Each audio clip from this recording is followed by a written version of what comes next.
اہل بیت کرامت حیدی صاحب خطاب فرمائیں گے۔ ایک مجلس آزاد 23 سفر 6 دسمبر بمقام گلستان زہرا ایبٹ روڈ لاہور میں منعقد ہوگی 1 بجے دوپہر، جس سے قبلہ علامہ حسن ظفر نقوی صاحب خطاب فرمائیں گے۔ اب میں قبلہ علامہ حسن ظفر نقوی صاحب سے درخواست کروں گا کہ منبر پر تشریف لائیں۔ بر محمد و آل محمد صلوات۔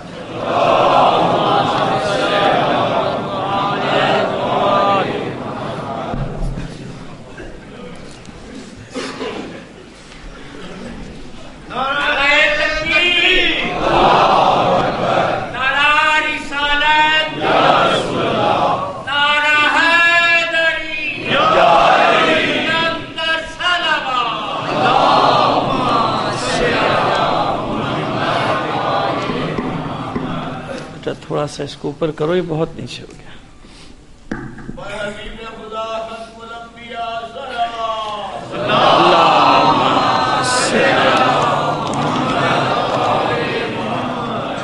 سورہ فاتحہ۔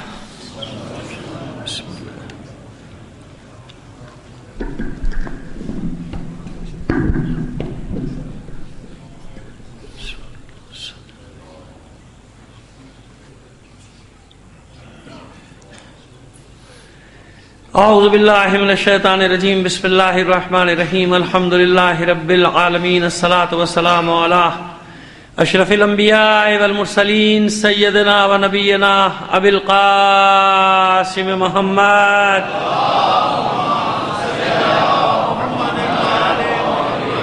وآلہ الطیبین الطاہرین المعصومین، ولعنۃ اللہ علی اعدائہم اجمعین من الآن الی قیام یوم الدین، اما بعد فقد قال اللہ تعالی فی کتابہ المبین وہو اصدق القائلین وقولہ الحق۔ بسم اللہ الرحمن الرحیم، فلما احس عیسیٰ منہم الکفر قال من انصاری الی اللہ قال الحواریون نحن انصار اللہ آمنا باللہ واشہد بأننا مسلمون۔ صلوات بھیجیے محمد علی محمد پر۔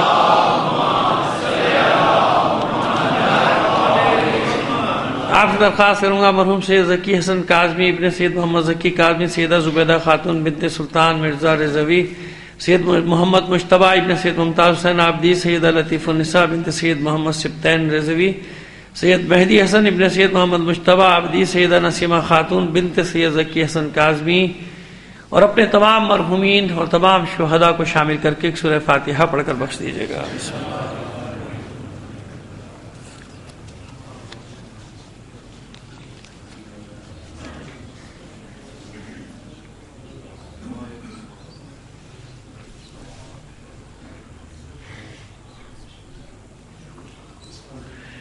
ایک صلوات عنایت فرما دیجیے محمد علی محمد کا۔ اس سے بہتر انداز میں بلند آواز سے شروع۔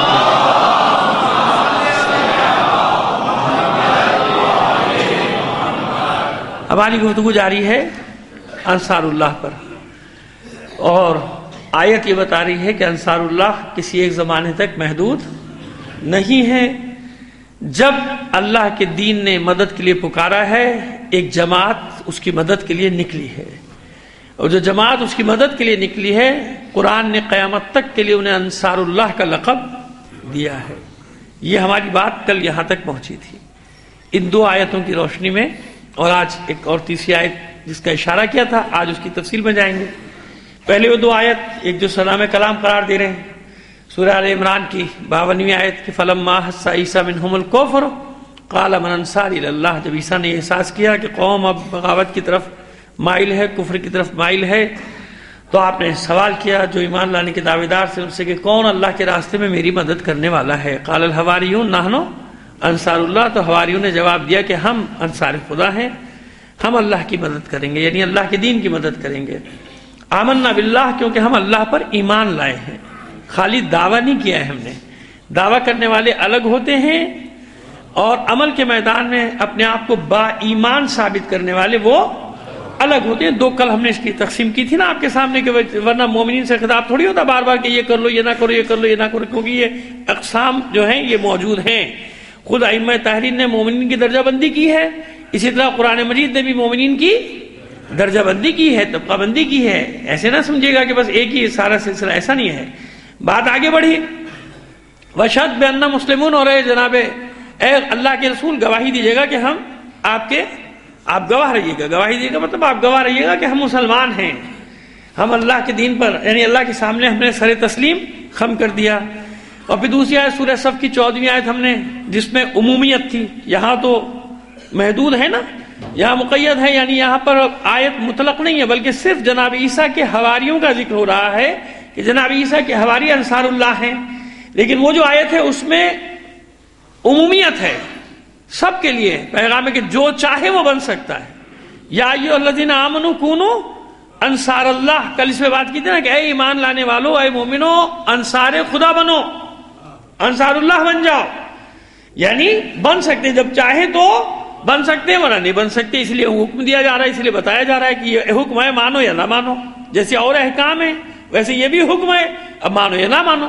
جو مانے گا وہ انصار اللہ بن جائے گا, جو نہیں مانے گا وہ نہیں بنے گا. اس پہ ہم نے تفصیل سے آپ سے بات کی. تو یہاں بھی یہ کس نے اس مثال اللہ نے یہی دی. یہاں بھی کہا آپ سے یا ایھا الذین آمنوا کونوا انصار اللہ کما قال عیسی ابن مریم للحواریین, جیسا کہ عیسیٰ ابن مریم نے اپنے حواریوں سے کہا تھا من انصاری اللہ قال الحواریون نحن انصار اللہ. اور پوری آیت کا مطلب بیان کریں گے, اور پھر یہاں سے نہیں, آپ جہاں سے چاہیں گے ہم اپنا مطلب نکال لیں گے. اور ہمارا مطلب کیا ہے؟ ہمارا مطلب صرف اور صرف یہ ہے کہ یہ قرآن جن کے گھر میں نازل ہوا ہے بس وہی اہل تھے اور کوئی اہل نہ تھا.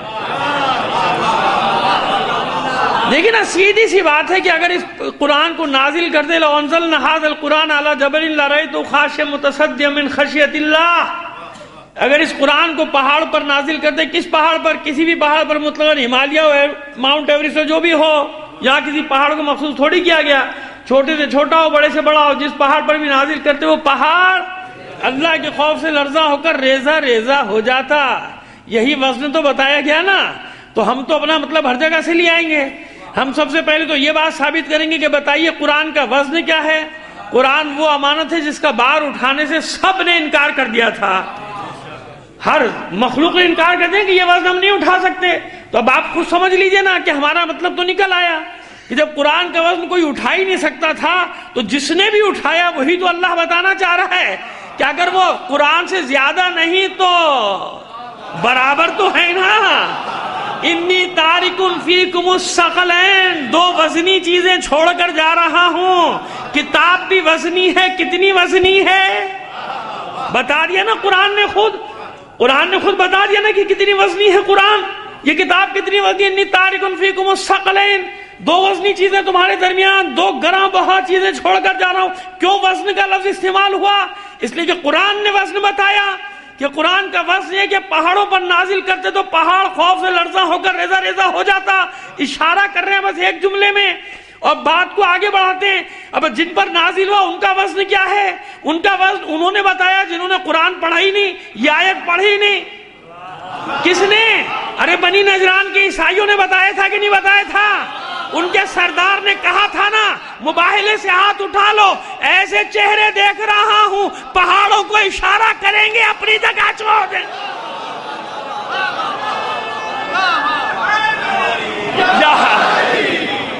سمجھ میں آیا؟ اکبر یا رسول اللہ.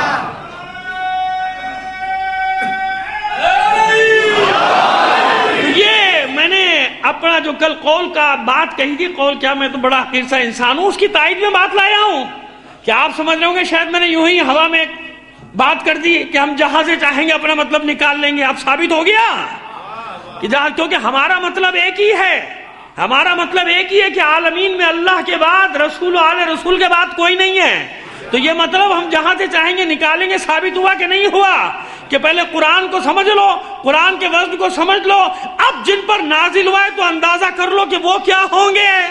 تو قرآن کی جو بھی آیت ہے نازل ہوئی ہے رسول پر, اس لیے اہل بیت فخر کرتے رہے کہ ہم معدن الرسالہ ہیں, ہمارا گھر مختلف الملائکہ ہے, ملائکہ کے آنے جانے کی جگہ ہے. تو والناس تک ہماری مطلب ہے. بھائی بے فکر ہو جاؤ, صلوات بھیجیے محمد آل محمد پر. اب سمجھ میں آ گئی ہماری بات؟ کہ جو ہم نے کہا تھا کہ ایسے تھوڑی کہہ دیا تھا کہ آپ جہاں سے چاہیں گے مطلب نکال لیں گے، تو وہی دلیل آپ کے پاس آ گئی، اس لیے آپ کو یہ دلیل دی کہ آپ یہ نہ سمجھیں کہ بس ایسے ہی اپنے روا روی میں ایک جملہ کہہ دیا مولانا صاحب نے کہ جہاں سے چاہیں گے مطلب نکال دیں گے. اچھا فلاں آیت سے نکالیے، فلاں آیت سے کیا میں تغرم الناس تک ہماری مطلب ہے؟ کیوں؟ جو آیت نازل ہو رہی ہے کہاں نازل ہو رہی ہے بھائی؟ آیت نازل ہو کر بتا رہی ہے، فضیلت کا اعلان کر رہی ہے کہ کائنات میں کوئی شے جس کا وزن نہیں اٹھا سکتی اس کا وزن اٹھایا ہے رسول نے، اور اس وزن کے اٹھانے کی گواہی دیے حسین نے نو کے نیزہ پہ تلاوت کر کے. اب بھی اگر کسی کی سمجھ میں نہیں آئی میری دلیل تو بھائی وہ قصوروار ہوگا. میں نے دلیل کو انتہا تک پہنچایا ہے اپنی. بلند آواز سے ایک صلوات عنایت فرما دیجیے گا. لیکن یہ پڑھا تھا تو اعتراض آیا تھا، تو اب پوری آیت پڑھتا ہوں شروع سے اور پھر بات کو لے کر آگے چلتے ہیں کہ کیا مطلب ہے. یہاں انصار اللہ کا کون مصداق ہے؟ اس آیت میں مصداق کون ہے؟ وَلَقَدْ أَرْسَلْنَا رُسُلَنَا بِالْبَيِّنَاتِ وَأَنزَلْنَا مَعَهُمُ الْكِتَابَ وَالْمِيزَانَ. اور اللہ نے یعنی ہم نے وَلَقَدْ أَرْسَلْنَا رُسُلَنَا بِالْبَيِّنَاتِ، ہم نے رسولوں کو بھیجا، ایسے نہیں بھیجا، روشن نشانیوں کے ساتھ بھیجا، نشانیاں دے کر بھیجا، یعنی معجزات دے کر بھیجا، بینات کے ساتھ بھیجا. ایسے معجزے دے کر نہیں بھیجا جن کو اگربتی سے ڈھونڈنا پڑے. سمجھ میں آگئی میری بات؟ بری لگی تو لگی، مجھے بھی بہت ساری باتیں بری لگتی ہیں، مجھے کوئی فرق نہیں پڑتا، جو بات ہے وہ میں نے کر دی. بس ہم نے جب بھیجا ہے رسولوں کو تو بینات دے کر بھیجا ہے، یعنی روشن نشانیاں، چھپی ہوئی نہیں، ڈھکی ہوئی نہیں، ڈھونڈنا نہیں پڑے، روشن نشانیاں. آئیے کیسے سمجھائیں اس بات کو؟ یوں سمجھاتے ہیں. ابھی ہم نے ذکر کیا بنی نجران کی عیسائیوں کا، مانا نہ انہوں نے مباہلہ نہیں کیا. کیا کہا ان کے سردار عاقب نے کہ وہ ہستیاں دیکھ رہا ہوں کہ اگر یہ پہاڑوں کو اشارہ کریں گے تو پہاڑ اپنی جگہ ایسے ہی ہے نا. لیکن ایمان نہیں لایا. کوئی بتا دے کہ اس نے کلمہ پڑھا، مسلمان ہوا؟ نہ وہ ہوا نہ اس کے 40 ساتھی میں. کیوں بھائی؟ اتنی بڑی نشانی دیکھنے کے بعد نہیں ہوا. 40 دن بحث کرتا رہا، یعنی حضور سے مذاکرہ کرتا رہا، مناظرہ کرتا رہا. یہی ہوتا رہا نا بھائی، یا مناظرہ کہہ لیجئے یا مذاکرہ کہہ لیجئے، یہ کرتے رہے، گفتگو ہوتی رہی. اور اس کے بعد بات مباہلے تک آ گئی، جزیہ دے دیا مگر کلمہ نہیں پڑھا. کیوں نہیں پڑھا؟ جب خود اعلان کرے کہ نہیں کرنا ہلاک ہو جاؤ گے، ہے نا، منع کر رہے ہیں نا، کلمہ کیوں نہیں پڑھا؟ ایمان کیوں نہیں لایا؟ تمام تفسیروں کا اس پر تو اتفاق ہے نا بھائی. لوگ بتائیں نہ بتائیں لیکن لکھا تو سب نے یہی ہے. سب نے یہ لکھا، ابو الاعلیٰ سمیت سب نے یہ لکھا کہ ہاں بھائی موبائل میں یہی 5 افراد تھے، چھٹا کوئی نہیں تھا. اور اس کا جواب بھی لکھا کہ اس نے جواب یہ دیا کہ بھائی وہ چہرے دیکھ رہا ہوں لہذا ہٹ جاؤ میدان سے. ٹھیک ہے، اس پر تو ہم الگ موبائل پہ تفصیل سے بات کرتے رہتے ہیں، مگر یہاں تو سوال نیا رکھا ہے. وہ سوال یہ ہے کہ جناب ایمان کیوں نہیں لائے، وہ کلمہ کیوں نہیں پڑھا، اسلام کیوں نہیں لے کر آئے؟ یہی تو مسئلہ ہے ساری دنیا کا. اب آپ کی سمجھ میں آ رہا ہے کہ آج جان بوجھ کر جھوٹ بولا جا رہا ہے کہ نہیں، خبریں سچی چھپائی جا رہی ہیں کہ نہیں، جھوٹی خبریں آپ کو دی جا رہی ہیں کہ نہیں. تو یہ جھوٹی خبریں پھیلا رہے ہیں چینلز پہ بیٹھ کے، کیا انہیں نہیں پتا کہ یہ جھوٹ بول رہے ہیں؟ اور منحنی وجود سے لے کر پہاڑوں جیسے وجود بیٹھے اور جھوٹ بول رہے ہیں، نہیں نا، مسلسل جھوٹ، اور جانتے کہ جھوٹ بول رہے ہیں. انہیں نہیں پتا کہ جھوٹ بول رہے ہیں، انہیں نہیں پتا کہ یہ سچ چھپا رہے. تو پوچھے نا ان سے کہ جب جانتے ہو کہ سچ کیا ہے، جانتے ہو کہ حق کیا ہے، تو بیان کیوں نہیں کرتے ہو؟ پوری دنیا میں یہی ہو رہا ہے نا. پوری دنیا میں کیوں ہو رہا ہے؟ یہاں کی مثال لے کے چلیے نا، آپ پاکستان کی اپنے ملک کی مثال لے لیجئے. کیوں ہو رہا ہے؟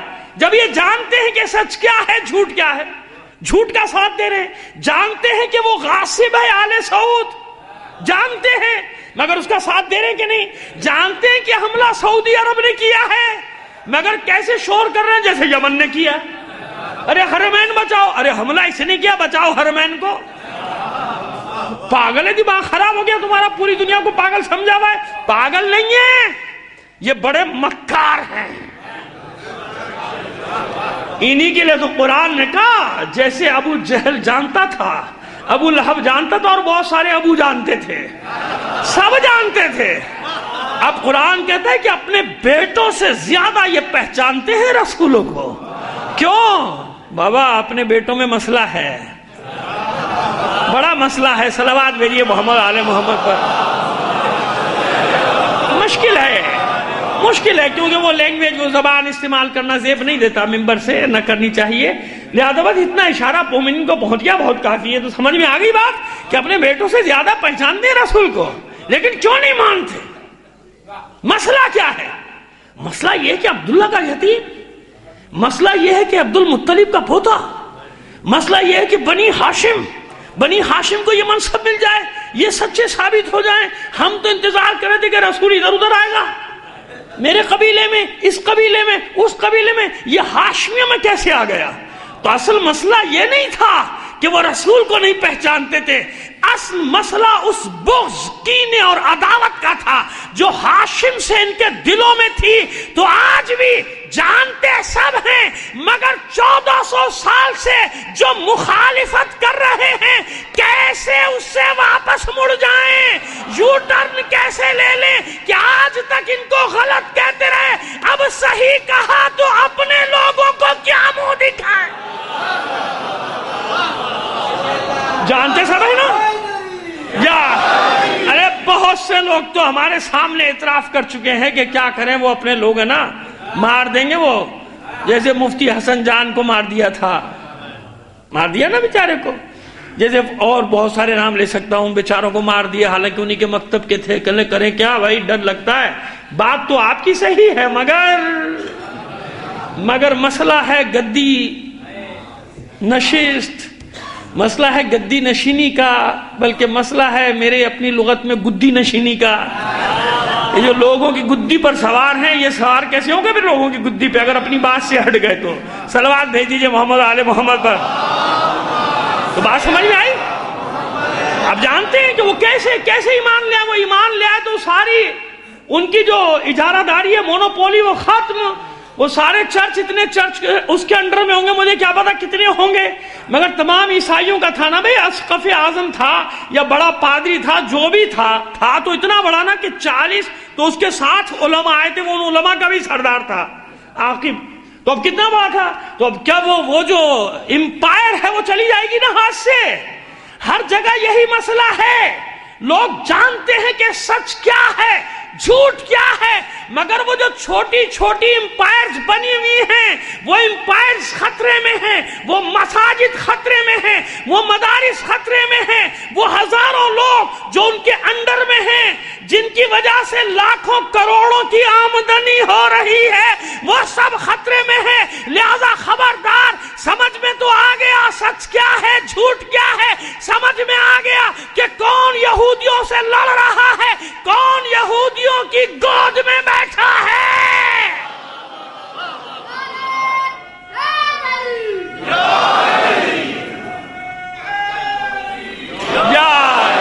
یہ آخر سے جواب آیا ہے. یہ ہمارے عباس حیدری صاحب کی نظر کر رہا ہوں، انہیں گلا ہوا تھا کہ پیچھے سے جواب نہیں آ رہا. بہرحال دعا کیا کہ جن پڑھنے والوں کے لیے ہمارے سب خدمت گزار پروردگار سب کے خلوص میں بھی اور توفیقات میں اضافہ فرمائے، کیونکہ خلوص کے بغیر پھر مزہ نہیں ہے. مخلص ہو آدمی تو پھر مزہ آتا ہے، پھر اور مزہ ہوتا ہے جب خالص ہو. خلوص کی دعا سب سے زیادہ مانگا کریں کہ پروردگار سب کو خلوص سے نیت دے. اس نیت سے پڑھیں گے مولا عزت دینے والا ہے، سب کو عزت دیتا ہے. صلوات بھیجیے محمد آل محمد پر. خیر، اب یہ جو بات ہم نے ذرا سی آپ سے کی سمجھ میں آ گیا کہ بینات دیکھنے کے باوجود، روشن نشانیاں دیکھنے کے باوجود لوگ ایمان لائے نہیں لائے نا. کیوں؟ امپائرز اپنے مفادات کیسے چھوڑ دیں گے. آپ کے یہاں کی لوکل زبان کے چودراہٹ، اور ہمارے یہاں کبھی کہا جاتا تھا خلافت. یہ بھی اصطلاحیں ہیں مختلف علاقوں کی الگ الگ. اب یہ عجیب بات ہے کہ یہی اصطلاحیں بنی تو یہی بنی، کہیں یہ اصطلاح نہیں بنی کہ اپنی امامت چمکانے کے لیے.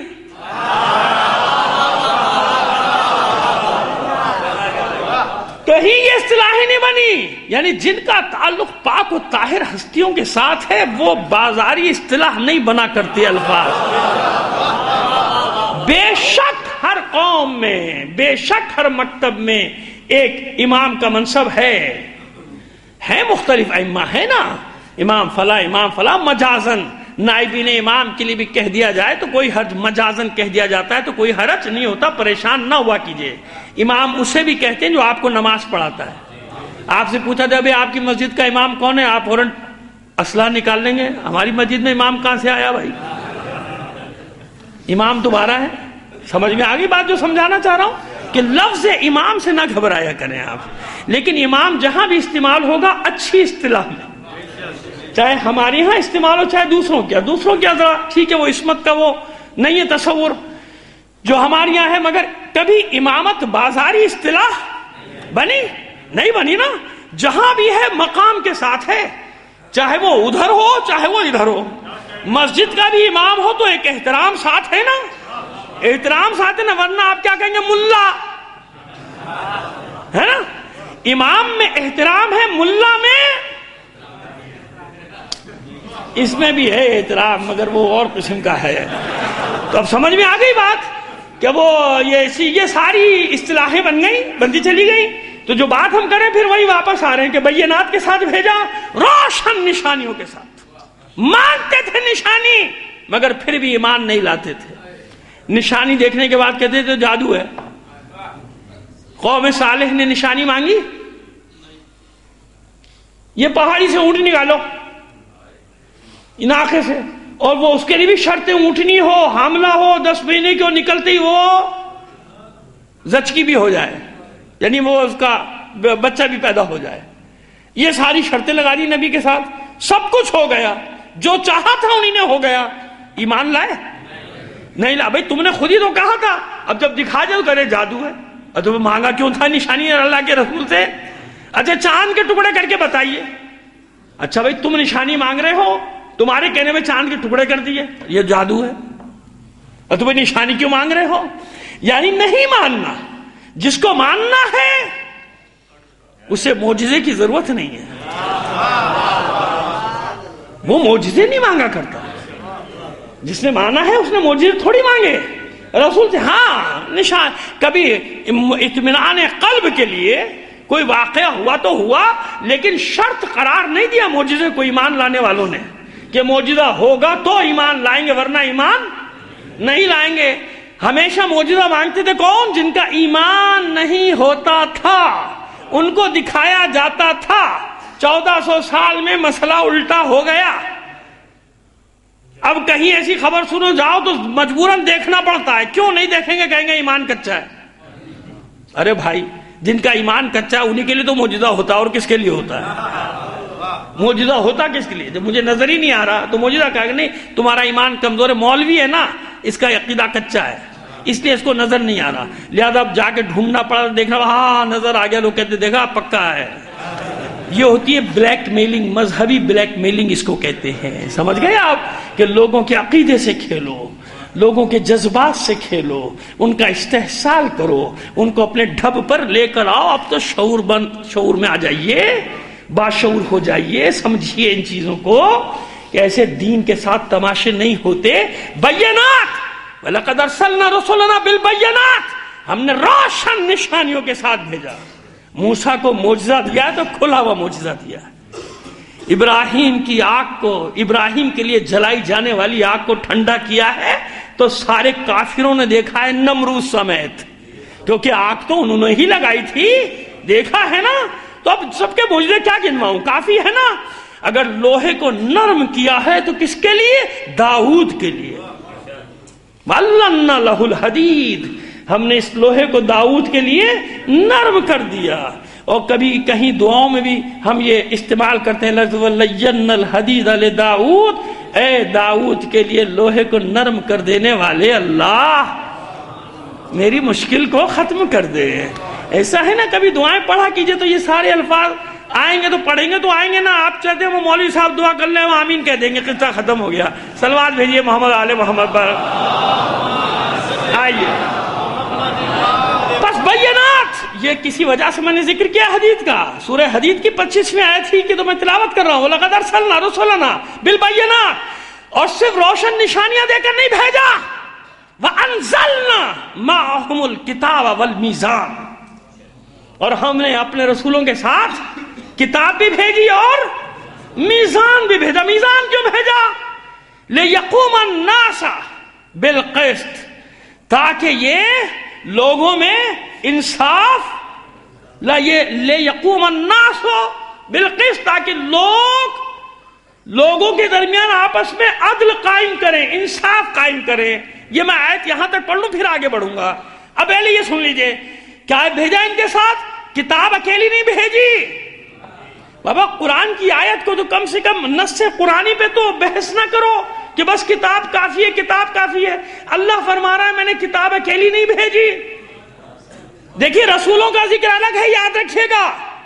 اس میں بڑے لطیف نکتے ہیں جو میں آپ کو جسارت کر رہا ہوں. یہ جملہ کہنا بھی مجھے زیب نہیں دیتا، میں بہت چھوٹا سا طالب علم ہوں، لیکن لطیف نکتے پہنچانے کی کوشش کر رہا ہوں. وَلَقَدْ أَرْسَلْنَا رُسُلَنَا، یہ رسول الگ، یعنی رسولوں کو بھیجا روشن نشانیوں کے ساتھ، اور ان رسولوں کے ساتھ وہی چل رہا ہے نا، وَلَقَدْ أَرْسَلْنَا رُسُلَنَا بِالْبَيِّنَاتِ، ہم نے رسولوں کو بھیجا روشن نشانیوں کے ساتھ. وَأَنزَلْنَا مَعَهُمْ، معہم کہاں، کیا مطلب؟ یعنی اور ان رسولوں کے لیے نازل کیا، یا ان رسولوں کے ساتھ نازل کیا. کس کو نازل کیا؟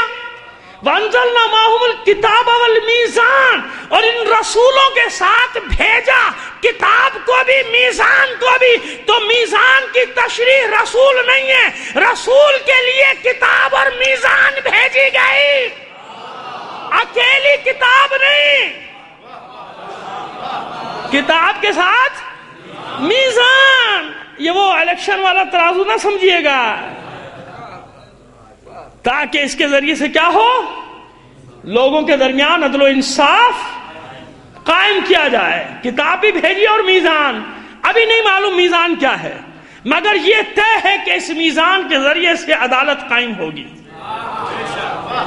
یہ طے ہے، کیونکہ آگے لِيَقُومَ النَّاسَ آ گیا بالقسط، تاکہ یہ لوگ آپس میں عدل و انصاف سے رہیں، یا لوگوں میں عدل و انصاف قائم ہو جائے، قائم ہو جائے، ان میں عدل قائم ہو جائے. تو میزان کا کام کیا ہے؟ عدالت قائم کرنا. اکیلی کتاب نہیں بھیجی بھائی، کتاب کے ساتھ میزان. اور بھی جگہ میزان کا ذکر ہے جہاں تعویل کر دیتے ہیں کہ ہم نے آسمان سے کتاب اور میزان میں جگہ میزان سے مراد رسول ہے. یہاں تو بالکل صاف صاف ہے نا، الگ الگ ہے نا. وَلَقَدْ أَرْسَلْنَا رُسُلَنَا بِالْبَيِّنَاتِ، ہم نے رسولوں کے بھیجا روشن نشانیوں کے ساتھ. وَأَنزَلْنَا مَعَهُمْ، اور ان رسولوں کے ساتھ نازل کیا کتاب کو اور میزان کو. دو چیزوں کو نازل کیا ہے، کتاب نازل کی ہے اور میزان ہم نے بھیجا ہے، اوپر سے نازل کیا ہے. انزلنا، کتاب بھی اوپر سے آئی ہے، میزان بھی، ذہن میں رکھیے گا اس بات کو، نازل کیا ہے ہم نے، اوپر سے بھیجا ہے. جہاں سے کتاب آئی ہے وہیں سے میزان بھی آیا ہے، یہ یاد رکھیے گا. بس حسبنا کتاب اللہ نہیں چلے گا. کیوں نہیں چلے گا؟ نص قرآنی کے خلاف ہے. نص قرآنی ہے کہ نہیں، اکیلی کتاب کیسے؟ اس کتاب کے ذریعے عدالت قائم کون کرے گا؟ کون بتائے گا؟ تشریح کون کرے گا؟ کس کو حق حاصل ہے؟ ورنہ کیا ہوگا اگر کتاب کے ساتھ میزان نہ ہوئی؟ میزان یعنی جس میں تولا جائے گا حق اور باطل کو، یہی ہے نا مطلب. عدالت قائم ہوگی نا، انصاف کو نا انصافی سے الگ کیا جائے گا نا، یہی ہے نا، حق اور باطل کو الگ الگ کر دیا جائے گا، یہی عدالت، یہ عدالت قائم ہوگی. ایسے ہی ہے نا، یہی مفہوم ہے، اس کے علاوہ اور کوئی مفہوم نہیں ہے. کتاب بھیجی، اگر نہیں ہوتی میزان تو کیا ہوتا؟ جو اب بھی ہو رہا ہے، ایسا نہیں کہ نہیں ہو رہا ہے. لوگ اپنے اپنے مطلب کا سورہ تو چھوڑیے، آیت تو چھوڑیے، ایک لفظ مل جائے تو فرقہ بنا لیتے ہیں. یہ دیکھیے فلاں جگہ 6,500 آیت میں سے ایک آیت میں یہ لفظ یہ آیا کہ نہیں آیا؟ بھئی یہی تو دلیل ہے ہماری. باقی اسے 6,500 آیتیں نہیں، لگ بھگ جتنی میں، کیونکہ تعداد میں 2 3 4 کا اختلاف اس لیے کہ آیتیں کم یا زیادہ نہیں ہیں، تعداد کی بات کر رہا ہوں. کہیں جیسے دو آیتوں کو ملا کے کسی نے ایک لکھا ہے، کسی نے اس کو الگ کیا، تو وہ الگ ایک بحث ہے. قرآن کی کبھی زندگی رہی تو رمضان میں اس پہ روشنی ڈال دیں گے، لیکن ابھی پھر بات کہیں نکل جائے گی کہیں کی کہیں. تو 6,500 کے لگ بھگ جو آیات ہیں بھیا، ان میں کہاں یہ ہے ایسا ایک لفظ نکال کے فرقہ بنا، ایک آیت نکال کے فرقہ بنا، اور کسی نے چند ایک لفظ کو چند جگہ پایا شرک شرک شرک. حالانکہ آج خود پھنس گئے اس چکر میں شرک والے، دوسروں پر شرک کے تانے لگانے والے آج سب سے بڑے مشرک بن کے بیٹھے ہوئے. ہاں بھائی، آپ کے حساب سے تو آپ خود سب سے بڑے مشرک ہوئے، کیونکہ اللہ ہی کو چھوڑ دیا آپ نے، باقی سب سے مانگ رہے ہو بھیک. اللہ کو چھوڑ کے سب سے مدد مانگ رہے ہو آپ، تو وہ اس لیے سب سے بڑے مشرک وہ بن گئے. یہ بھی ایک اللہ کی طرف سے لعنت ہوتی ہے کہ چاند پر منہ کر کے تھوکو گے تو تمہارے منہ کے اوپر آ جائے گا. ہم پہ کوئی فرق نہیں پڑا، ہم کل بھی زندہ تھے، آج بھی زندہ ہیں، اور قیامت تک اسی طرح سرخرو رہیں گے، سر بلند رہیں گے. اطمینان رکھو. صلوات بھیجیے محمد آل محمد پر. کیوں ہم نے پہلے دن سے اصول رکھا نا کہ کتاب آئی ہے، سب نے پہچان لیا کتاب کو. کسی نے پوچھو کتاب کا قرآن. کتاب کیا ہے بھائی؟ قرآن. میزان کیا ہے؟ نہیں معلوم. بتاؤ نا. اسی لیے چکر میں پڑے رہے، اسی لیے ہر روز فکریں بدلتی رہی، اسی لیے ہر روز قبلے بدلتے رہے، اسی لیے ہر روز نظریات بدلتے رہے. جنہوں نے کتاب کے ساتھ سارا زور اس پہ لگایا کہ میزان سمجھ میں آنی چاہیے کہ یہ میزان کیا ہے جس پہ حق اور باطل کو رکھا جائے. تو اب دو روایتیں چھوٹی چھوٹی سی پیش کر رہا ہوں، اور دونوں روایتیں حوالے کی ضرورت نہیں، کوئی تردید کر ہی نہیں سکتا. سیاہ میں ملیں گی دونوں روایتیں، باہر جانے کی ضرورت نہیں. کچھ محنت کر لیجئے گا. فضائل علی کے باب میں آپ کو یہ روایت مل جائے گی جو میں بات کر رہا ہوں. اب وہ میزان کہاں ہے؟ کدھر سے لائے وہ میزان؟ کہاں سے ڈھونڈے وہ میزان؟ لوگوں نے میزان کی طرف توجہ ہی نہیں کی، لہذا بھٹک گئے، تتر بتر ہو گئے، ان کو سمجھ میں نہیں آیا. میزان کی توجہ کتاب کافی ہے، اور جس کی کتاب سمجھ میں نہیں آئی اس نے کہا حدیث کافی ہے. اچھا حدیث کافی ہے تو لو بھائی حدیث سن لو، حدیث سن لو. وہ حدیث کا بھی انکار نہیں کرتے کہ ہاں حدیث تو ہے، ماننا تو پڑے گا، حدیث تو ہے. اچھا، جس کے لیے جو دعا کی ہو پہلے پڑھ چکے ہیں تفصیل سے. اللہ کے رسول نے دعائیں کی ہیں سب کے لیے. اللہ کے رسول اس کا ذمہ داری ہے دعا کرنا. بھارت ایمان پہ لیا، سب کی ہدایت کرتے، پوری قوم کی میری ہدایت کرتے. لیکن علی کے لیے ایسی کوئی دعا نہیں ہے. سمجھ گئے نا آپ؟ علی کے لیے ایسی کوئی دعا نہیں ہے، بلکہ علی کے لیے دعا کیا ہے؟ پروردگار، اے میرے اللہ، اے میرے رب، حق کو ادھر ادھر موڑ دے، جدھر جدھر یہ اور سنیے میں کہہ سکتا ہوں کہ یہ اعتراض آ سکتا ہے کہ یہ حدیث آپ کی ہے. بھائی آپ کی یہاں سے ہماری یہاں آ گئی ہوگی کہیں کسی جگہ، ورنہ ہماری یہاں نہیں ہے، آپ کی یہاں. اچھا چلیے نہ مانیے، مگر میں نے آپ کے سامنے تو رکھ دی نا ایک حدیث، رکھ دی نا کہ حق کو ادھر ادھر موڑ جدھر جدھر علی مڑ جائے. کیوں؟ آگے حالات اللہ کا رسول جانتا ہے کیا آنے والے ہیں، لہذا لوگوں کے سامنے میزان ہونا چاہیے. لوگ رشتے نہ دیکھیں، یہ دیکھیں کہ میزان کیا ہے. سمجھ گئے میری بات؟ سمجھ گئے؟ کیونکہ جانتے کہ لوگ یہ دیکھیں گے اوہو تقدس خادم الحرمین. بس اس رشتے سے سارے رشتوں تک آخر تک چلے جائیے کہ رسول کو کیا کیا خیال ہے کہ کون کون سے رشتے ہیں جو لوگوں کے سامنے آئیں گے، لوگ گھبرا جائیں گے، کیا کریں. لہذا کوئی میزان ہونی چاہیے کہ نہیں؟ ہونی چاہیے نا. تو اب وہ روایت کہ جس کو رد نہیں کر سکتا کوئی، علی مال حق والحق ما علی، علی حق کے ساتھ ہے، حق علی کے ساتھ ہے. لکھ تو دیا، سمجھا نہیں.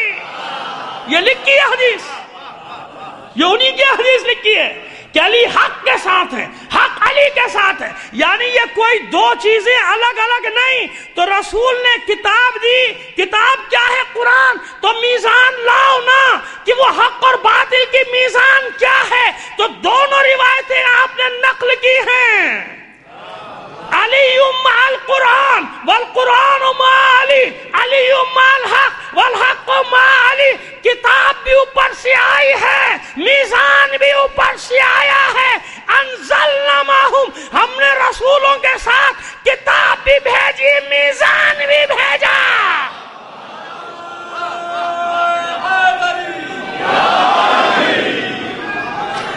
یا ابھی مجھے بہت ساری منزلیں طے کرنی، ورنہ یہیں پر ہی میں 1-1.5 گھنٹہ آپ کا لے سکتا ہوں۔ خیر چلیے آگے بڑھاتے ہیں بات کو۔ تو سمجھ میں آ گیا کہ میزان ہونی چاہیے نا؟ چلیے اب بھی نہ مانیے آپ، اور آگے بڑھاتے ہیں آیت کو۔ آپ کی مرضی نہ مانیے اب بھی، لیکن ہم اب آگے بڑھاتے ہیں آیت کو، پھر دیکھیں گے کیسے نہیں مانتے ہیں۔ ابھی تک یہاں تک آیت پہنچی نا، وَأَنزَلْنَا مَعَهُمُ الْكِتَابَ وَالْمِيزَانَ، ہم نے ان رسولوں کے ساتھ کتاب بھی بھیجی اور میزان بھی بھیجا۔ رسولوں کے ساتھ، تمام رسولوں کے ساتھ تو کتاب نہیں ہے۔ تمام رسولوں کے ساتھ کب کتاب آئی ہے بھائی؟ 4 کتابیں مشہور ہیں اور باقی صحیفے ہیں، صحف ابراہیم و موسیٰ، ٹھیک ہے نا؟ توریت، زبور، انجیل، قرآن۔ تو چھوڑتے ہوئے کیوں جا رہے ہیں اعتراض کو؟ اس اعتراض کو بھی ساتھ میں لے لیتے ہیں نا؟ نہیں، کیا مطلب؟ جب ایک شریعت آتی تھی تو اس کے بعد آنے والے نبی محافظ ہوتے تھے اس شریعت کے۔ شریعت نوح جاری رہی شریعت ابراہیم تک۔ سمجھ میں آ رہی ہے ہماری بات؟ شریعت ابراہیم جاری رہی شریعت موسیٰ تک، شریعت داؤد تک۔ توریت داؤد پہلے آئے تھے، جناب داؤد، جناب موسیٰ۔ تو جتنے بھی نبی آتے تھے وہ اس کتابی احکام کے پاسبان ہوتے تھے، لوگ مانے یا نہ مانے۔ لوگوں کے ماننے نہ ماننے سے کیا فرق پڑتا ہے؟ آج بھی کتنے لوگ مانتے ہیں، کتنے لوگ نہیں مانتے۔ جو مانتے ہیں وہ بھی کیسے مانتے ہیں پتہ ہے آپ کو؟ تو بات وہ نہیں ہے، بات یہ کہ ہے نا، کتاب موجود ہے، صحیفے موجود ہیں، بس ہم نے کسی رسول کو اس کے بغیر نہیں بھیجا، یا کتاب دے کر بھیجا یا اس کتاب کا محافظ بنا کر بھیجا۔ اس سے پہلے والی کتاب جب تک کہ اگلی کتاب نہ آ جائے، آخری کتاب آ گئی، بات واضح ہو گئی۔ اب آگے بڑھیے، وَأَنزَلْنَا مَعَهُمُ الْكِتَابَ وَالْمِيزَانَ لِيَقُومَ النَّاسُ بِالْقِسْطِ، تاکہ لوگ آپس میں عدل و انصاف سے رہ سکے، قیام ہو سکے، عدالت کا قیام ہو سکے، انصاف کا قیام ہو سکے۔ ہم نے حدیثیں پیش کی، بڑی بڑی مشکلات آ جاتی ہیں۔ ایک اور صلوات دیجیے محمد آل محمد کا۔ ہم نے نازل کر دیا۔ اب آیت کا وہی آیت چل رہی ہے، ابھی ہم نے وہ حصہ نہیں پڑھا جس کو اوپر اعتراض آیا ہے نا، آ گیا یہ حصہ پہلے۔ وَأَنزَلْنَا الْحَدِيدَ، ہم نے لوہے کو نازل کیا۔ آپ نے اس پہ پوری مجلس سنی، میں آپ کا زیادہ وقت تھوڑی لوں گا۔ لوہے کو نازل کیا۔ لوہا نازل کب ہوتا ہے بھائی؟ لوہا تو نکلتا ہے، کانوں سے نکلتا ہے، ریت کے ذروں سے نکل سکتا ہے، سمندر سے نکل سکتا ہے، پتھروں سے نکل سکتا ہے۔ نازل کب ہوتا ہے؟ انزلنا من السماء ماء، اوپر سے تو پانی نازل ہوا، کتاب نازل ہوئی، میزان نازل ہوا۔ ایسے ہی ہے نا، جہاں بھی اوپر سے چیز آئے اسے کہتے ہیں نزول ہونا۔ بھائی سورج کے لیے سیر سعودی، سیر نزولی۔ جب سورج صبح طلوع کے زوال تک اوپر چڑھتا ہے تو اس کو کہتے ہیں سیر سعودی۔ وہ سعودی عرب نہ سمجھ بیٹھیے گا، سعاد والا، سعود یعنی اوپر جانا۔ سمجھ میں آ رہی ہے بات؟ ورنہ کہ اچھا یہ سعودیوں کی سیر بھی ہوتی ہے سورج کے ساتھ، وہ سعودی الگ ہے، یہ وہ سین سے، یہ سواد سے ہے، ٹھیک ہے؟ تو سیر سعودی، پھر اس کے بعد زوال کے بعد سیر نزولی، کیونکہ نیچے کی طرف آ رہا ہے، اوپر سے پہلے اوپر گیا، کمال تک پہنچا، اس کے بعد نیچے آنا شروع ہوا۔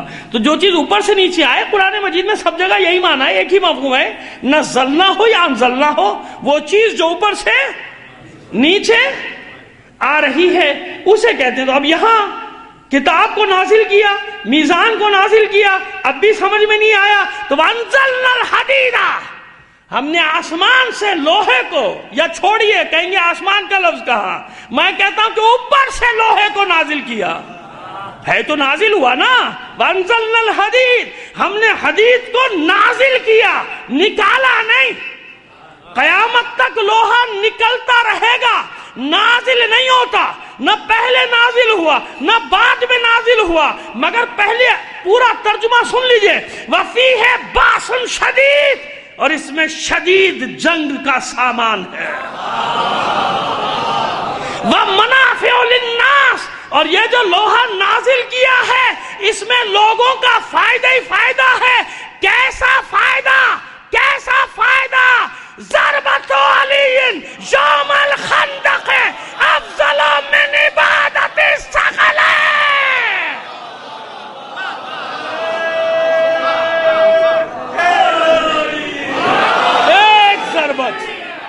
ایک ضربت علی کے، صبح کے ساتھ دل مولا علی مولا، علی مولا، علی مولا، علی مولا، علی نعرہ تکبیر، نعرہ رسالت، نعرہ حیدری، صلوات۔ اب پتہ چلا قیامت تک کا فائدہ ہے اس میں، ایک ضربت علی کی، ایک ضربت، ضربت علی یوم الخندق افضل من عبادت الثقل ہے، جن و انس کی عبادت پہ بھاری ہے علی کی صرف ایک ضربت، تو باقی جو ضربتیں ماری ان میں کتنا فائدہ ہوا؟ خیبر میں کتنا مال ملا، حنین میں کتنا مال ملا، حساب تو لگا لیجئے۔ چلیے نہ مانیے، ابھی منواتے ہیں آپ سے، صلوات بھیجیے محمد و آل محمد پر، بس ابھی مانتے ہیں، ایسے بغیر دلیل کے تھوڑی جائیں گے، پھر مزہ نہیں آئے گا نا بات کرنے کا۔ وَأَنزَلْنَا الْحَدِيدَ فِيهِ بَأْسٌ شَدِيدٌ وَمَنَافِعُ لِلنَّاسِ، اللہ نے لوہا نازل کیا تو ڈھونڈ لو نا تاریخ میں کب نازل ہوا، آج تک نہیں نازل ہوا، نہ پہلے نازل ہوا، نازل ہوتا ہی نہیں ہے لوہا، لوہا تو نکلتا ہے، معدن سے نکلتا ہے نا، کان سے نکلتا ہے، سمندر سے بھی نکل سکتا ہے، ذروں سے بھی نکل سکتا ہے، اس لوہے کے ذرات ہوتے ہیں، مٹی میں بھی ہوتے ہیں، میں اسے کیوں ہوتا مجھے تو نہیں پتا، اتنا ماہر ارضیات تھوڑی ہوں میں، لیکن ہاں اتنا میں جانتا ہوں کہ لوہا کہیں سے بھی نکل سکتا ہے، نازل نہیں ہوتا، لوہا کبھی نازل نہیں ہوتا۔ کب نازل ہوا؟ اور ایسا لوہا جس میں فائدہ ہی فائدہ، اور جس میں جنگ کا سامان بھی ہے، فیہ باس شدید، شدید ہے، شدید لڑائی والا ہے، حالانکہ آج تک لوہا ہی استعمال ہو رہا ہے لڑائی کے لیے، وہ بندوق بنتی ہے وہ بھی لوہے کی، گولی بنتی ہے وہ بھی لوہے کی، سب کچھ لوہا ہی لوہا ہے، لیکن وہ کون سا لوہا ہے جو نازل ہوا؟ یہ لوہا نازل تھوڑی ہوا، یہ تو اسٹیل مل سے نکل رہا ہے، پہاڑ سے نکلتا ہے اسٹیل مل میں پہنچ جاتا ہے، ایسے ہی ہے نا، یہ نازل تو نہیں ہوا۔ قیامت تک یہ لوہے سے ہی جنگ ہوتی رہے گی، چاہے کوئی سا بھی ہتھیار بنے، ہوائی ہتھیار بنے، میزائل بنے، جو بنے لوہے سے بنے گا، مگر نازل نہیں ہوا یہ لوہا، یہ لوہا نازل نہیں ہوا۔ اور پھر اس لوہے میں منافع کم نقصان زیادہ ہے، یہ جو لوہا جس کا اسلحہ بن رہا ہے اس میں انسانیت کا قتل عام ہو رہا ہے کہ نہیں ہو رہا؟ تو بھئی وہ لوہا ڈھونڈو نا، ایک پہلی صفت یہ ہے کہ وہ نازل ہوا، دوسری صفت یہ ہے کہ اس سے زیادہ شدید کوئی ہے نہیں، تیسری صفت یہ کہ اس میں فائدہ ہی فائدہ ہے، اس کی ضربت نے کسی کو نقصان نہیں پہنچایا، اس کی ضربت نے صرف باطل کو نقصان پہنچایا، حق کو فائدہ ہی فائدہ، یعنی کسی مظلوم پر نہیں چلا وہ لوہا، جب چلا ظالموں پر چلا۔ یہ لوہا تو مظلوموں کے خلاف استعمال ہو رہا ہے نا، وَأَنزَلْنَا الْحَدِيدَ، ایک ہی بار نازل ہوا ہے لوہا بس۔ اب انکار کرنے کی جرت ہے تو جا کے اپنی کتابوں سے، یہ تاریخ کے روایت تو الگ بات ہے، حدیث تو الگ بات ہے، درایت بھی موجود ہے۔ کیوں؟ مورخین نے واقعے کی صورت میں اس کو نقل کیا ہے کہ روایت الگ ہے، موجود ہے، اس کی درایت بھی ہے۔ مورخین نے لکھے کہ ہاں احد کے دن آواز گونجی تھی، سب نے سنا تھا، لا سیف الا ذوالفقار، لا فتح الا علی، نہ کوئی ذوالفقار جیسی تلوار ہے اور نہ کوئی جوان ہے علی جیسا۔ اب سمجھ میں آیا؟ یا علی یا علی مدد۔ اب بھی دلیل پوری نہیں ہوئی، ابھی بہت اعتراضات کی گنجائش اس میں موجود ہے، ہم پر بھی آپ پر بھی. اور دکھ تو اس وقت ہوتا ہے جب اعتراض کہیں اپنے اندر سے آنے لگے تو بڑا دل دکھتا ہے. کہ وہی تو میں کہتا ہوں کبھی کبھی چومکھی لڑنا پڑتی ہے کہ ادھر بھی دیکھو، باہر بھی دیکھو، ادھر بھی دیکھو، ادھر بھی دیکھو، کہاں کہاں کیا کیا کرے گے. ہم جیسا آخر سا طالب علم نہیں، ابھی دلیل پوری نہیں ہوئی، ابھی تو صرف ہم نے آپ کے ساتھ اپنی فریکوینسی ملائی ہے. ہم ایک پیج پر آ گئے، اب بات کو آگے بڑھاتے ہیں. تو بھائی دیکھو کب نازل ہوا، ایک ہی بار نازل ہوا. اور وہ تفصیل میں پڑھتا رہتا ہوں آپ کے سامنے کہ 8 تلواریں ٹوٹنے کے بعد نازل ہوا تھا. ذوالفقار پہلے مرحلے میں نہیں آئی. کتنی تلواریں ٹوٹی ہیں؟ 8. علی 8 تلواریں لے کر گئے تھے گھر سے. آپ ایسے واہ واہ کرتے چلے جاتے ہیں، میں ایسے تھوڑی جانے دوں گا آپ کو. بھائی ہماری کتابوں میں لکھا ہے نا، ہماری نہیں دوسروں کی بھی لکھا ہے. 8 تلواریں علی کی ٹوٹی تو علی کے گھر سے 8 تلواریں لے کر چلے تھے. تو اسی نے بتا دیا کہ باقی 7 تلواریں کون اپنا وزن ہلکا کر کے بھاگا تھا. تو بھاگنے میں آگے ہے نا، یہ سامان چھوڑو وہ سامان چھوڑو، تو کہیں سے اٹھانے کی ضرورت تھوڑی تھی علی کو تلوار، وہیں بکھری پڑی تھی تلواریں، وہیں سے اٹھا رہے تھے، لڑ رہے تھے. 8 تلواریں ٹوٹی، سمجھ میں آ گیا کیسے ٹوٹی؟ ایسے ٹوٹی 8 تلواریں. علی تو ایک ہی تلوار لے کر چلے تھے گھر سے. یہ 7 تلواریں وہ تھی جو لوگ وزن ہلکا اپنا کر رہے تھے اور دوڑ لگا رہے تھے. میں نہیں کہہ رہا، تاریخ کہہ رہی ہے بھائی کیسا ہوا تھا کہ کچھ لوگ ان کے قدم اکھڑ گئے تھے. چلیے یوں کہہ لیجیے، اچھے لفظ استعمال کر دیے ہم نے، موت دبانہ طور پہ کہہ دیا کہ ان کے قدم ذرا اکھڑ گئے تھے، لڑکھڑا گئے تھے. ٹھیک ہے، باقی تاریخ مورخین سے پوچھ لیے گا کہ کیا کیا ہوا تھا وہاں پہ. ہم نے تو اتنا اشارہ کیا. تو یہ 8 تلواریں ٹوٹی کیوں تھیں؟ صرف یہ سمجھانے کے لیے کہ پہلے مرحلے میں ذوالفقار آئے گی تو لوگ کہیں گے ذوالفقار کا کمال تھا، اگر ہمارے پاس آ جاتی تو ہم بھی یہ کر دیتے. بھائی ذوالفقار ملی علی کو، ہمیں ملتی تو ہم بھی یہ کر دیتے. مشیت یہی تو بتانا چاہ رہی ہے کہ ذوالفقار کا کمال نہیں، کمال ان بازوؤں کا ہے جن کے لیے ذوالفقار بنائی گئی ہے. علی کو کیا پرواہ ذوالفقار آئے یا نہ آئے، علی کو کیا فرق پڑتا ہے اس بات سے؟ کوئی فرق نہیں پڑتا. یہ بازو اس قابل ہیں کہ اب ان کے لیے لوہا نازل کرنا پڑے گا. ایک ہی بار تاریخ میں لوہا نازل ہوا ہے. نازل ہونا، میزان کا نازل ہونا، عدالت قائم کرنا. ایک آیت میں ساری صفات جمع ہوئی کہ نہیں ہوئی؟ تو اب ڈھونڈو وہ کون ہے ایک ہستی جس میں ساری صفات جمع ہو.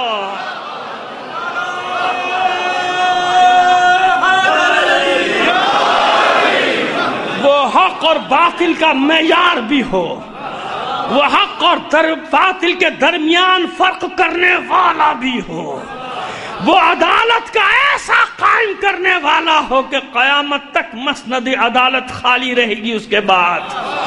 یا اس کو بیٹھنے کا حق تھا یا اس کا بیٹا آ کر بیٹھے گا مسند عدالت پر. سمجھ میں آ رہا ہے؟ اس پہ ہم پڑھتے رہے مجلسیں. اب بات واضح ہو گئی. وَلَيَنْصُرَنَّ اللَّهُ، اللہ ضرور بھی ضرور مدد کرے گا. کس کی؟ مَن يَنْصُرُهُ، جو اللہ کی مدد کرے گا. اب اس طرح سے کسی نے اللہ کی مدد کی. انصار اللہ تو آپ بن سکتے ہیں قرآن کے مطابق اگر وہ صفات پیدا کر لیں، لیکن یہاں جس کا ذکر ہو رہا ہے وہ کون ہے؟ اس سے پہلے وَأَنزَلْنَا الْحَدِيدَ ہے، اس سے پہلے وَأَنزَلْنَا مَعَهُ الْكِتَابَ وَالْمِيزَانَ ہے. ایک ہی آیت. اب تو پوری ہو گئی آیت. اب بات سمجھ میں نہیں آئی تو پھر آپ کی مرضی ہے. بات واضح ہو گئی کون ہے. بس اللہ ضرور اس کی مدد کرے گا. تو کیسے مدد کی اللہ نے؟ غیب پر ایمان کیسا ہے اس کا، یہ صفت بھی دیکھ لیجئے. کیسا غیب پر ایمان ہے اس کا؟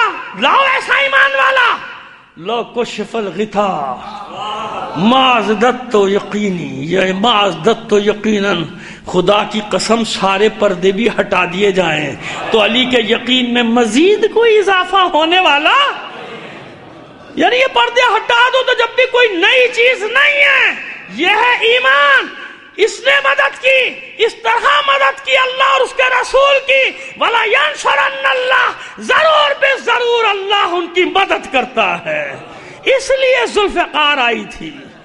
ایسا ناصر خدا لے کر آؤ نا جو اللہ کے دین کی مدد کرے. وہ ہے انصار اللہ. اور جو انصار اللہ کے بھائی سردار ہو وہ ہوتا ہے ید اللہ. وہ کیا ہوتا ہے؟ ید اللہ. وہ تنہا ہوتا ہے جند اللہ.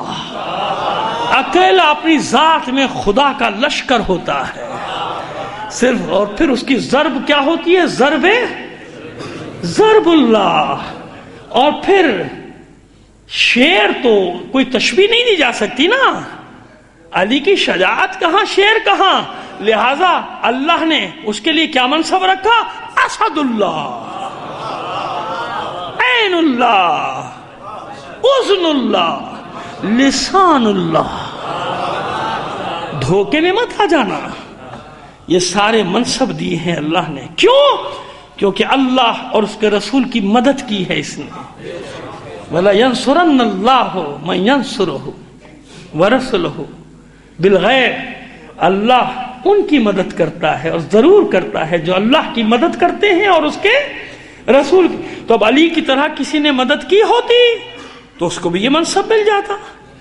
لیکن جیسے اس نے مدد کی تو منصب کیا ملا؟ اب انصار اللہ نہیں ہے علی، یاد رکھیے گا. انصار اللہ تو وہ بنیں گے جو علی کی مدد کریں گے. انصار اللہ تو وہ بنیں گے جو علی کی مدد کریں گے. علی تو نصر من اللہ کا مصداق ہے. علی کی فتح کو اللہ اور رسول کی فتح قرار دیا جاتا ہے. علی کی ضرب کو اللہ کی ضرب قرار دیا جاتا ہے. ایسا ہی ہے نا. یہ تو آپ سنتے ہی رہتے ہیں، بس بات کو یہاں پر لا کے سمیٹتے ہیں، بیان کو ختم کرتے ہیں. یہاں پر اتنی بات سمجھ میں آ گئی کہ انصار اللہ میں علی کو شمار نہ کیجیے گا. انصار اللہ تو وہ ہے جو علی کی مدد کریں گے. جیسے رسول کی مدد کرنے والے، اسی طرح علی کی مدد کرنے والے، چاہے وہ گنتی کے ہوں، سلمان ہو، مقداد ہو، بوذر ہو، مگر انصار اللہ کے مصداق ہیں. کیوں؟ کیونکہ علی معیار حق اور باطل ہے. حق ادھر ادھر جائے گا جدھر جدھر علی جائے گا. جس طرف علی جائے گا حق ادھر جائے گا. علی حق کے پیچھے نہیں ہے، حق علی کے پیچھے پیچھے چل رہا ہے. جو علی کی اتباع کرے گا وہ حق کی اتباع. غلط فہمیوں کو دور کر لیجئے. اس لیے میں نے 3 بار تکرار کی، اتباع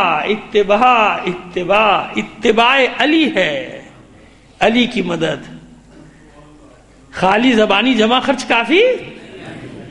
اپنے آپ کو جھوٹی تسلیاں دینا کافی نہیں ہے. اپنے آپ کو خواب و خیال کی دنیا میں رکھنا کافی. اتباع. بس علی کے زمانے میں جس نے علی کی مدد کی وہ انصار اللہ کا مصداق قرار پایا. حسن کے زمانے میں جس نے حسن کی مدد کی وہ انصار اللہ کا مصداق قرار پایا. اور حسین کی جس نے نصرت کی، میں نے عرض کیا تھا جو مجھے نہیں معلوم مگر تکرار میں کوئی حرج نہیں کہ انصار اللہ کا مصداق صرف مرد نہیں ہے. انصار اللہ کا مصداق وہ خواتین بھی ہیں، عظیم خواتین، جیسے آسیہ زن فرعون، جسے بدترین انداز میں فرعون نے مصلوب کیا تھا، میخیں ٹھونک کر، کہ دم نکلنے میں بھی کہتے ہیں کہ ان کے کئی دن لگے تھے. مگر اتنی اذیت کے باوجود جناب آسیہ آخری وقت میں تبسم تھا، مسکرا رہی تھی، ہنس رہی تھی. تو فرعون نے کہا معاذ اللہ یہ عورت پاگل ہو گئی، مر رہی ہے مسکرا رہی ہے. کہا کہ تجھے نہیں معلوم کہ جو میں دیکھ رہی ہوں تو کہاں دیکھ سکتا ہے؟ میں کس مقام پر پہنچنے والی ہوں، اللہ نے میرے لیے کیا مقام رکھا ہے. تو موسیٰ کی نصرت کرنے والی یہ خاتون بھی انصار اللہ کا مصداق ہے. وہ اور اس کے علاوہ بھی اور خواتین کا بنی اسرائیل کی ذکر ہے کہ جنہیں کڑھاؤں میں ڈال دیا گیا تھا، جلا دیا گیا تھا ان کو، ان کے بچوں کو. وہ انصار اللہ ہیں. کیونکہ باب تغلیب ہے اس لیے مذکر کا صیغہ ہے یہاں پر. انصار جمع، اس میں مؤنث مذکر دونوں شامل ہیں. لہذا کربلا میں انصار اللہ کا مصداق صرف 72 شہداء نہیں ہیں، ان شہداء کے بعد جو قافلہ چلا ہے نا وہ بھی مصداق ہے. جناب فضہ مصداق نہیں ہے انصار اللہ کا؟ ہے نا مصداق، کیونکہ نصرت کی ہے حسین کی، مدد کی ہے آل رسول کی، لہذا انصار اللہ کا مصداق ہے۔ شیریں مصداق نہیں ہے انصار اللہ کی، مدد کی ہے، لہذا انصار اللہ کا مصداق مومنین ہو یا مومنات، جو اس منزل پر اپنے آپ کو پہنچائے گا بلا خوف و خطر وہ مصداق بنے گا۔ کیوں؟ قرآن کہہ رہا ہے یا ایھا الذین آمنوا کونوا انصار اللہ، اے ایمان لانے والو انصار خدا بن جاؤ، اللہ کی مدد کرنے والے بن جاؤ، یعنی اللہ کے دین کی نصرت کرنے والے بن جاؤ۔ بس جیسے میں نے کل عرض کیا تھا، جس ترتیب سے مجھے حکم دیا گیا ہے میں اسی طرح کوشش کر رہا ہوں مصائب کو پڑھنے کی۔ بس آج خواتین میں سے اسی بی بی کا ذکر ہے جس کا سوشل اسٹیٹس کیا ہے، سماجی مقام کنیز، جناب شیریں سماجی مقام کیا ہے؟ ایک کنیز، لیکن نصرت حسین نے اسے کیا مقام دے دیا کہ اس کے ذکر کے بغیر 2 مہینے 8 دن مکمل نہیں ہوتے۔ کہیں نہ کہیں کبھی نہ کبھی ان 2 مہینے 8 دنوں میں شیریں کا ذکر ضرور آتا ہے۔ کیوں؟ اس نے حق ادا کیا نا، اپنے وعدے کو وفا کیا، عورت ہو کے خاتون ہو کے اپنے وعدے کو وفا کیا اس نے۔ اور ایسی بہت ساری خواتین کے ذکر ہیں کہ کبھی موقع ملا تو، خیر ایک بار ہم نے کبھی پڑھا بھی تھا 10-12 سال پہلے، صرف خواتین کے ان مجاہدات کے اوپر اشرا پڑا تھا کہ جنہوں نے رسول اور آل رسول کی نصرت کی ہے، صرف ان خواتین پر۔ پھر کبھی انشاءاللہ زندگی رہی تو پڑھ دیں گے، مگر آج اس شیریں کے بارے میں جناب شہر بانو کے ساتھ آئی ہے نا کنیزی میں، نام ہی سے ظاہر عجم ہے، اور اس روایت کے مطابق کہ جناب چوتھے امام کی ولادت کے بعد جناب شہر بانو کا وصال ہو گیا تھا۔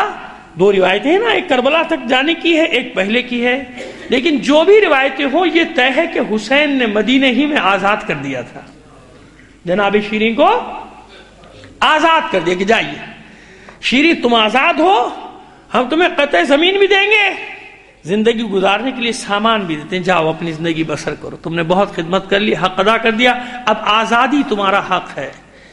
اور اہل بیت تو چاہتے ہی یہ تھے، مولا کائنات سارا سال مزدوری کرتے تھے اور اپنے پیسوں سے مولا کائنات نے کم از کم 400 غلام آزاد کرائے تھے۔ یہ اہل بیت کا کردار ہے۔ آج کے زمانے میں غلام نہیں مگر مقروض بہت ہیں غریب مومنین، تو جو ایک مقروض کا قرض ادا کرتا ہے وہ یوں سمجھ لیجئے کہ وہ گردن کو چھڑا رہا ہے نا، ایک انسان کی گردن کو آزاد کرا رہا ہے۔ خیر یہ تھا ایک مطلب دل میں جو میں نے بیان کر دیا آپ کے ساتھ، کہ اپنے اطراف میں دیکھ لیا کیجئے، بیچارے عیال زیادہ ہیں، آمدنی کم ہے، خاندان کے افراد زیادہ ہیں، تنخواہ کم ہے، کیا کریں، نہ پڑھا سکتے ہیں بچوں کو، نہ لکھا سکتے ہیں، تو اہل بیت کے چاہنے والوں پر بہت سارے فریضے عائد ہوتے ہیں۔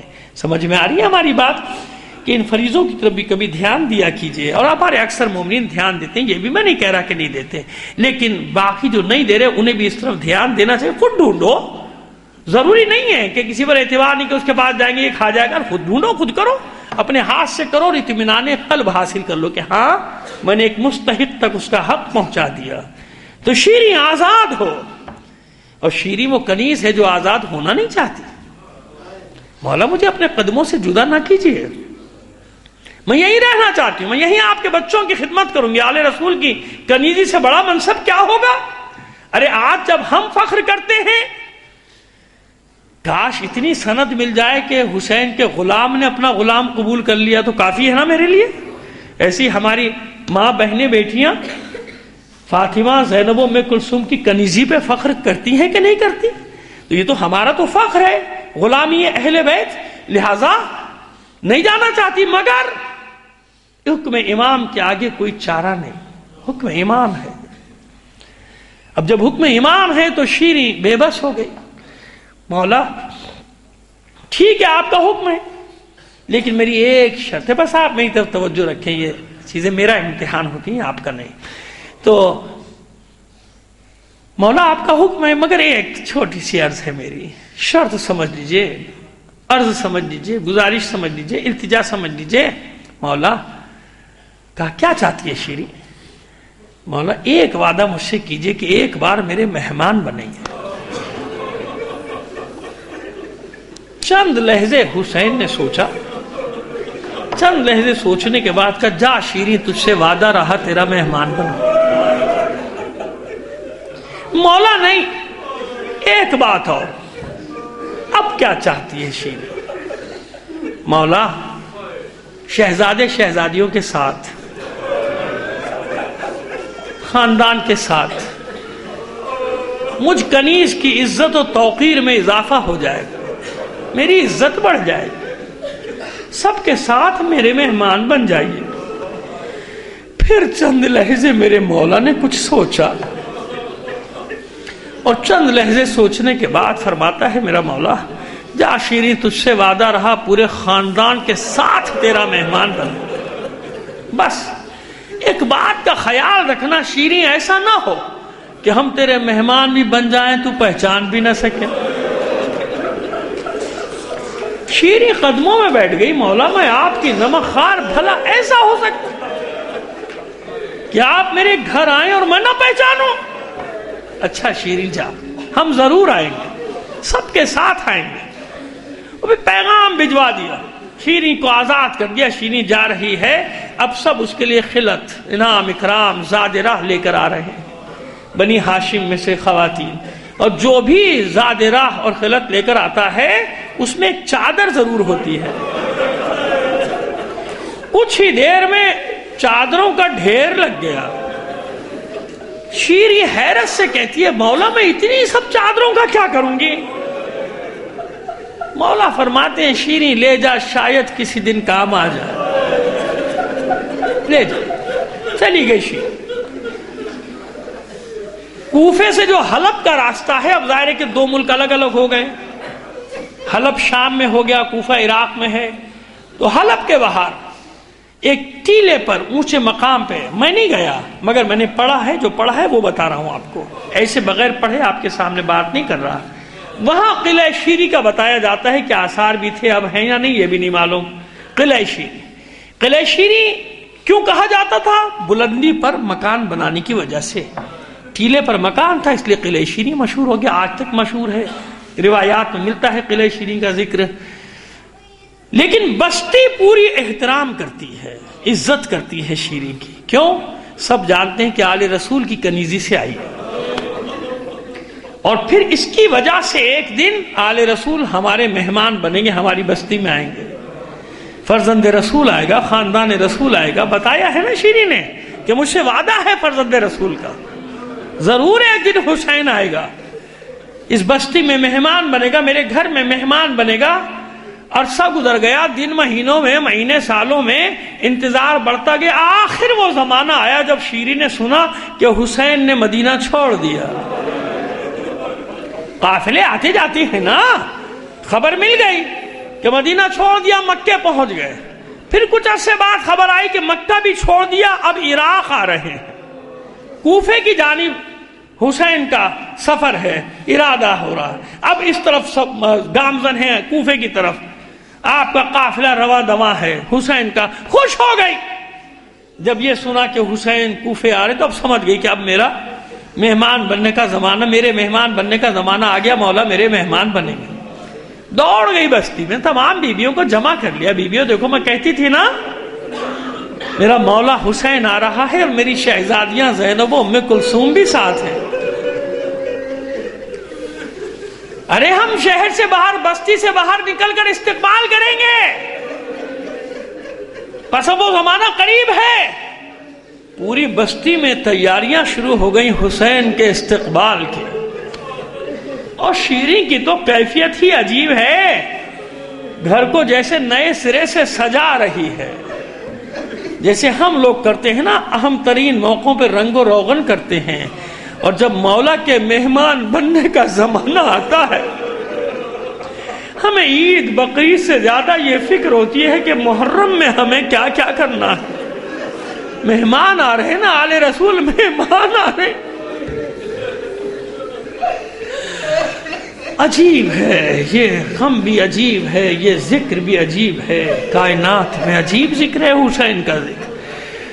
خیر تیاریاں کر رہی ہے، حجرے سجا رہی ہے، نئی مسندیں لگا رہی ہے. یہ حجرہ میرے مولا حسین کا، یہ حجرہ میرے آقا عباس کا، یہ حجرہ میرے شہزادے علی اکبر کا، یہ حجرہ میری شہزادی ثانیہ زہرا کا، اور یہ حجرہ زینب صغرا ام کلثوم کا. یہی انداز ہوگا نا. مگر پھر کچھ عرصے کے بعد عجیب عجیب خبریں آ رہی ہیں، مگر شیریں یقین نہیں کرتی کسی خبر پہ. کیوں یقین نہیں کرتی؟ اس لیے کہ شیریں تو بس یہ جانتی ہے کہ میرے مولا نے وعدہ کیا ہے، امام نے وعدہ کیا ہے اور وعدہ پورا ہوگا. امام ضرور میرے گھر آئیں گے، اس لیے ہر خبر غلط ہو سکتی ہے سوائے حسین کا وعدہ سچا ہے بس. لیکن اب دن بڑھتے جا رہے ہیں. شیری کی بے چینی یہاں تک بڑھی کہ کوفے سے آنے والے راستے پر بیٹھ گئی حلب کے باہر. صبح سے بیٹھ جاتی ہے، ہر آنے جانے والے قافلے کو دیکھتی ہے، میرے مسافر نہیں آئے، میرے مہمان نہیں آئے. شام ہوتی ہے واپس چلی جاتی ہے. ایسی ہی ایک شب غم زدہ، افسردہ، رنجیدہ واپس آئی ہے سورج ڈھلنے کے بعد کہ آج بھی میرے مہمان نہیں آئے. رات تاریک ہو گئی، اپنی خوابگاہ میں چلی گئی، گھر کے دروازے بند ہو گئے. کچھ ہی دیر میں خادموں نے آ کے بتایا کہ حاکم کا قافلہ ہے، حاکم کے سپاہی ہیں، باغیوں کے سر لے کر شام جا رہے ہیں. کچھ باغیوں کے سر ہیں نیزوں پر، کچھ قیدی ہیں، ان قیدیوں میں بڑی تعداد خواتین اور بچوں کی ہے. رات تیرے قلعے میں گزارنا چاہتے ہیں. شیری نے جب قیدیوں کا سنا تو خود اٹھ کے آ گئی. دروازہ کھلا، دیکھا کہ ہاں حاکم کے سپاہی ہیں. تاریکی میں نیزوں پہ نگاہ پڑی، دیکھا کہ ہاں نیزوں پہ کچھ سر ہیں. ایک تو رات کی تاریکی، دوسرے چہرے لہو میں ڈوبے ہوئے، تیسرے شیری کے وہم و گمان میں بھی کچھ نہیں، اس کی سوچ میں بھی کوئی بات نہیں. دوسرا منظر دیکھا ایک بیمار ہو ناتواں جوان ہے، زنجیروں میں جکڑا ہوا، اس کا چہرہ بھی جھکا ہوا ہے، وہ بھی نہ دیکھ سکی شیری. مگر اب جو منظر دیکھا، اس منظر نے شیری کو تڑپا دیا کہ ناکوں پر کچھ بیبیاں ہیں، ان بیبیوں کے ہاتھ پسے پشت بندھے اور ان بیبیوں نے اپنے چہرے کا پردہ اپنے بالوں سے کیا. شیری کہتی ہے کوئی بہت ہی معزز خاندان ہے جس کی بیبیوں نے اپنا چہرے کا پردہ اپنے بالوں سے کیا. کھلوا دیے دروازے، آؤ رات گزار. حجرے کھلوا دیے، سپاہی حجروں میں چلے گئے.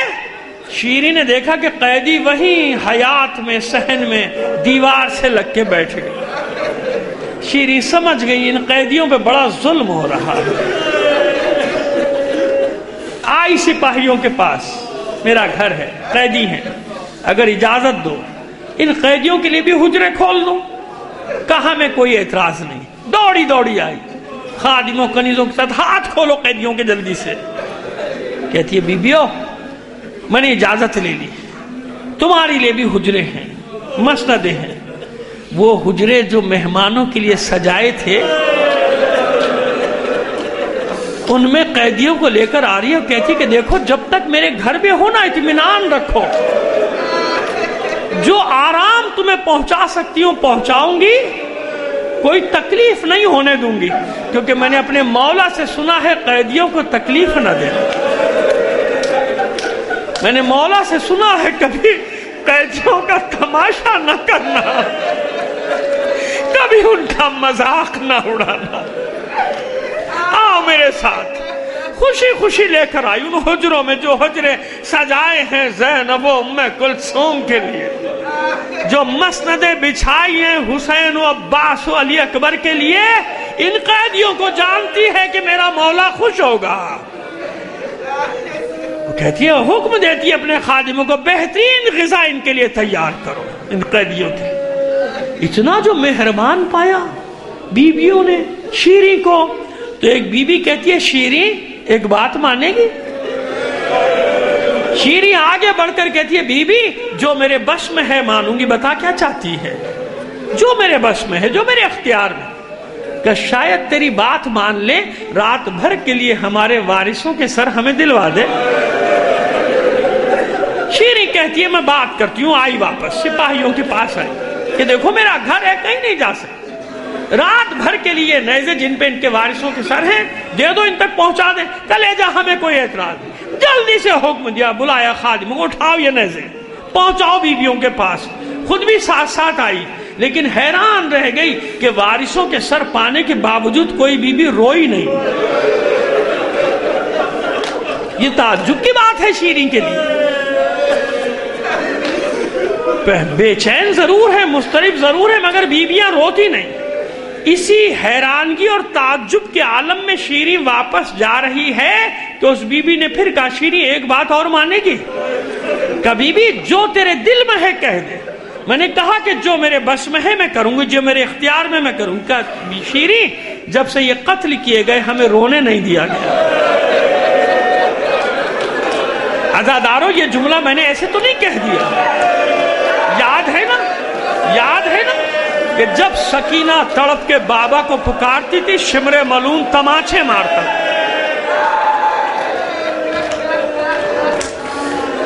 شیریں جب سے قتل کیے گئے ہمیں رونے کی اجازت نہیں۔ شیریں اتنی اجازت دے دے کہ آہستہ آہستہ گریا کر لے، آہستہ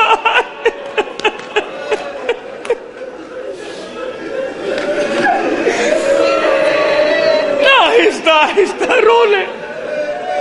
شیریں تڑپ کر کہتی ہے جی بھر کے رو، میرا گھر ہے، میرا گھر ہے، کوئی پابندی نہیں تم پر، جی بھر کے رو، گریا کرو، ماتم کرو اپنے مقتولین کا، لیکن سنو جب اپنے وارثوں پر گریا کرنا تو میری ایک حاجت ہے، دعا کرنا پوری ہو جائے۔ میں نے مولا سے اپنے سنا ہے کہ قیدیوں کی دعائیں دوسروں کے حق میں جلدی قبول ہوتی، میری حاجت ہے دعا کرنا پوری ہو جائے۔ اس بی بی نے پوچھا شیریں مناسب سمجھے گی تو بتائے گی، کیا حاجت ہے؟ کہا ہاں ہاں کیوں نہیں، میرا مولا حسین راستے میں، میری آقازادیاں میری شہزادیاں راستے میں، ارے دعا کرو خیر سے میرے مسافر میرے گھر آ جائیں، میرے مہمان میرے گھر آ جائیں۔ اس بی بی نے کوئی جواب نہ دیا، شیریں واپس پلٹی، کانوں میں آواز آئی ہائے میرا ماجا یا حسین، واپس پلٹی شیریں۔ او بی بی سب روئیں، تجھے رونے کی اجازت نہیں دوں گی میں، اور یہ نام لے کر تو بالکل نہیں رونے دوں گی۔ او بی بی دیکھ، اگر رونا ہی چاہتی ہے، اگر تیرے مقتول کا کوئی بھائی تھا تو اس کا نام لے کے رو لے، یہ نام لے کے میں تجھے نہیں رونے دوں گی۔ وہ بی بی کہتی ہے شیریں قبول ہے۔ شیریں واپس پلٹی، اب کانوں میں آواز آئی ہائے میرے عباس کا بھائی،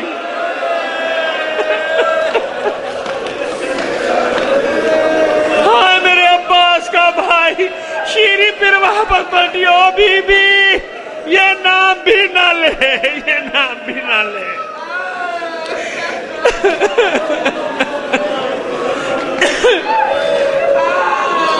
اگر تیرے مقتول کا کوئی بیٹا تھا تو اس کا نام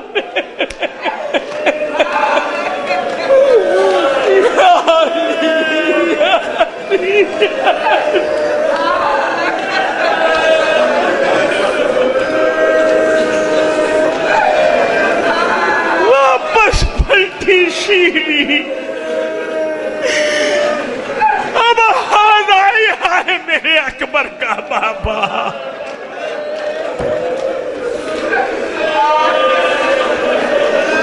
بس اب نہ رہا گیا شیریں سے، واپس پلٹی، دو سانو بیٹھ گئی اس بی بی کے سامنے، ہاتھ جوڑ کر کہتی ہے او بی بی جب سے تم میرے گھر میں آئی ہے میرے دل کو قرار نہیں، طرح طرح کے وسوسے میرے دل میں آتے.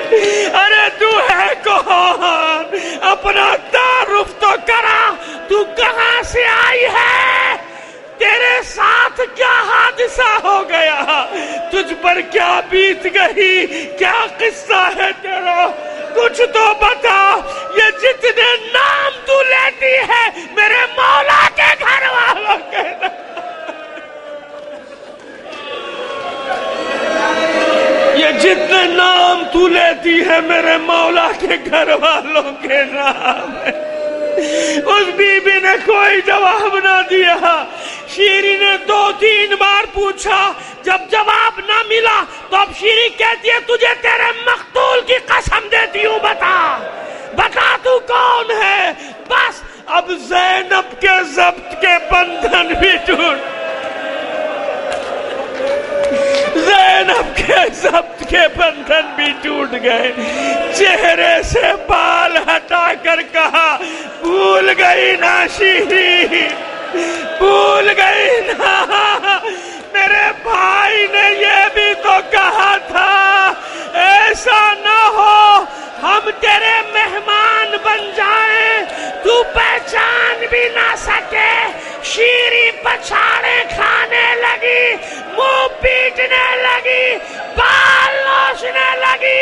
اے شہزادی یہ کس عالم میں دیکھ رہی ہوں؟ یہ کیا حال ہے؟ میرا مولا حسین کہاں ہے؟ عباس کہاں ہے؟ علی اکبر، قاسم و محمد. ایک ایک کا نام لے رہی ہے شیری. زینب نے شیری کا ہاتھ پکڑ کے کہا بس کر شیری بس کر. کس کس کا نام لے گی؟ کس کس کا نام لے گی؟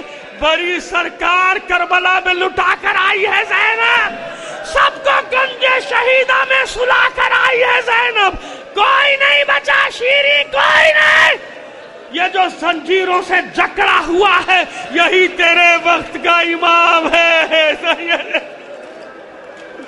شیری اپنے مولا سے ملے گی.